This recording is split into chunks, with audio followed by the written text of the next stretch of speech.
a partir de que se liberaliza el precio de la gasolina en 2017, Hacienda mantiene esta herramienta del IEPS, de los estímulos al IEPS, para un poco mitigar el alza en los combustibles. Eso no es nuevo, eso se venía dando desde la liberalización del mercado.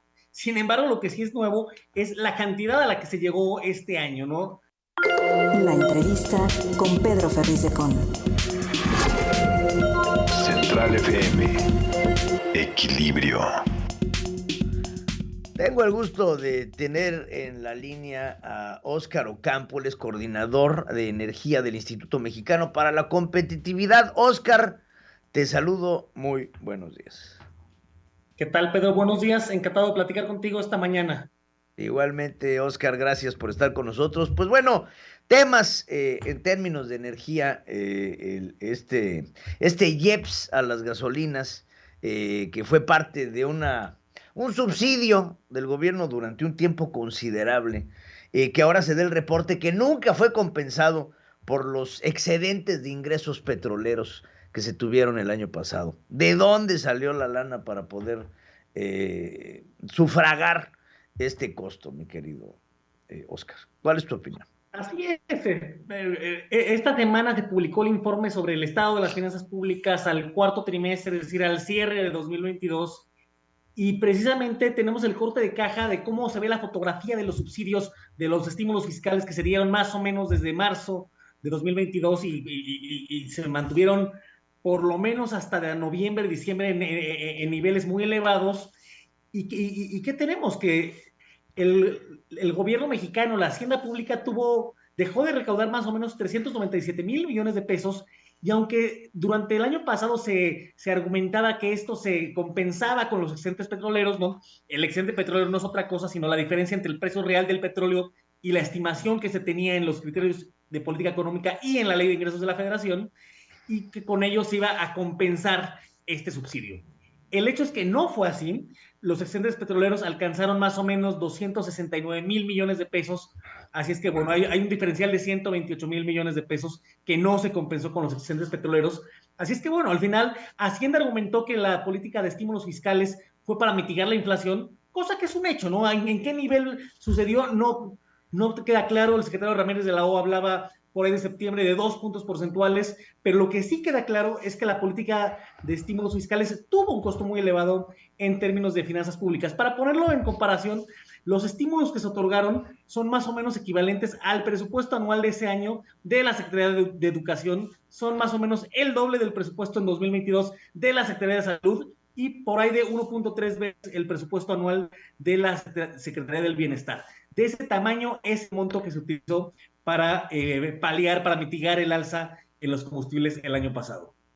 Oye, es enorme, o sea, es enorme el gasto, es enorme la carga que esto va a representar, impositivamente hablando, ¿no? Así es, al final se llegó a un monto histórico en los estímulos, ¿no? Recordemos que Hacienda, a partir de que se liberaliza el precio de la gasolina en 2017, Hacienda mantiene esta herramienta del IEPS, de los estímulos al IEPS, para un poco mitigar el alza en los combustibles. Eso no es nuevo, eso se venía dando desde la liberalización del mercado. Sin embargo, lo que sí es nuevo es la cantidad a la que se llegó este año, ¿no? Si comparamos lo que se planeaba recaudar con lo que se recaudó por vía de IEPS, estamos más o menos 72% abajo de la estimación original. Así es que sí fue un golpe para las finanzas públicas, sí tuvo un costo de oportunidad muy alto, a pesar de que, bueno, probablemente, o seguramente más bien, sí cumplió el objetivo de mitigar el alza en la inflación. Al final del día, esta situación agarró al gobierno entre la espada y la pared, ¿no? Ahora, en el largo plazo no puede repetirse esta política precisamente por este costo, ¿no? En lugar de perpetuar distorsiones en el mercado de los combustibles, ¿qué sí habría que hacer? Aquí la mejor receta es Estado de Derecho para la inversión en infraestructura, promover la competencia entre los expendedores de gasolina, entre los proveedores de gasolina, no tanto salir de alguna forma, controlar el precio a partir de subsidios. Claro, es que no podemos estar saliendo a partir de subsidios. Ahora, ¿en dónde está la repercusión, por llamarlo, bueno, no por llamarlo de alguna forma, por hablar de las cosas, de este dinero no compensado por los ingresos petroleros en términos del IEPS y las repercusiones que tiene el gobierno sobre estos ingresos no compensados? Y dime una cosa, nada más para acabarlo de entender bien. Esto quiere decir que los excedentes petroleros no alcanzaron para cubrir el subsidio, o esto quiere decir que los excedentes petroleros no fueron utilizados para este subsidio. Quiere decir que el monto del excedente petrolero al final en el neteo no compensa la pérdida no alcanzó de IEPS. para... No quiere decir que la renta petrolera se destine directamente a ello. Recordemos que hay todo un proceso a partir del cual se va al Fondo Mexicano del Petróleo, luego el Fondo Mexicano del Petróleo hace una transferencia a la Secretaría de Hacienda para cubrir una parte del presupuesto federal, ¿no? Así es más o menos cómo funciona la renta petrolera, y ahí está el principal costo de oportunidad, en el hecho de que recordarás que en 2014 creamos este fondo soberano, emulando el fondo de Noruega para las generaciones futuras, para tener un ahorro soberano, ¿no? Que se puede invertir en desarrollo, que detone desarrollo, crecimiento. ¿Y qué ha pasado con el Fondo Mexicano del Petróleo? Quizá por fallas en su diseño, no ha cumplido esa función, no funciona ahorita como un ahorro para las generaciones futuras, y más bien se sigue utilizando para financiar el gasto corriente, ¿no? Al final, a pesar de las lecciones que nos dejó Cantarell y el despilfarro que se hizo con la renta petrolera en esos años, y a pesar de la intención del Fondo Mexicano del Petróleo, no hemos logrado ser un administrador, o el gobierno mexicano, mejor dicho, no ha logrado ser un administrador eficiente de los recursos en el subsuelo y de maximizar el valor de la renta petrolera en proyectos que de hecho detonen crecimiento y no significa nada más gasto corriente.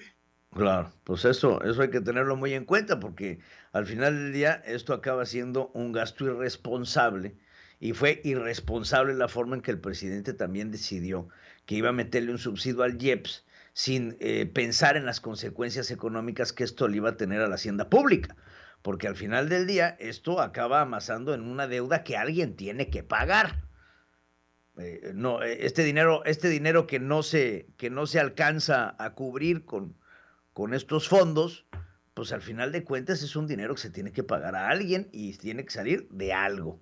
Y creo que eso es importante que se piense y que se sepa al auditorio, que cuando el presidente decidió subsidiar el IEPS, pues no quiere decir que el IEPS simplemente nadie lo va a cobrar.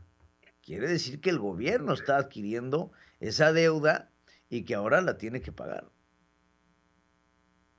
Al final del día, creo que la principal lección es, para 2022 hay formas, o sea, no es un riesgo de finanzas públicas, pero no puede seguir esta política al infinito, ¿no? Esta política no se puede repetir en 2023, no puede ser la receta de la hacienda pública para reaccionar ante cambios abruptos en el precio de los combustibles.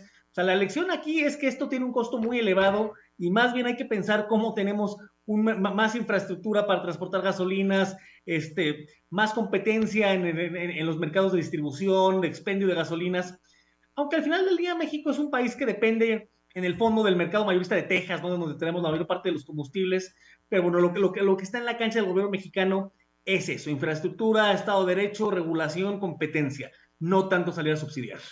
Claro, pues te agradezco mucho, mi querido Óscar, por estar con nosotros en este espacio. Óscar Ocampo, coordinador de energía del Instituto Mexicano para la Competitividad, gracias por esta información. Gracias y buenos días, Óscar. Gracias, Pedro, que estés muy bien. Informar es nuestro compromiso. Opinar, nuestra responsabilidad para generar la tuya. Soy tu amigo Pedro Ferriz de Con, y desde hace más de 47 años he estado marcando el cambio que México necesita. Mantente en equilibrio en Central FM para que juntos podamos entender todo aquello de lo que te informas. CentralFMEquilibrio.com. Te espero para cambiar a México.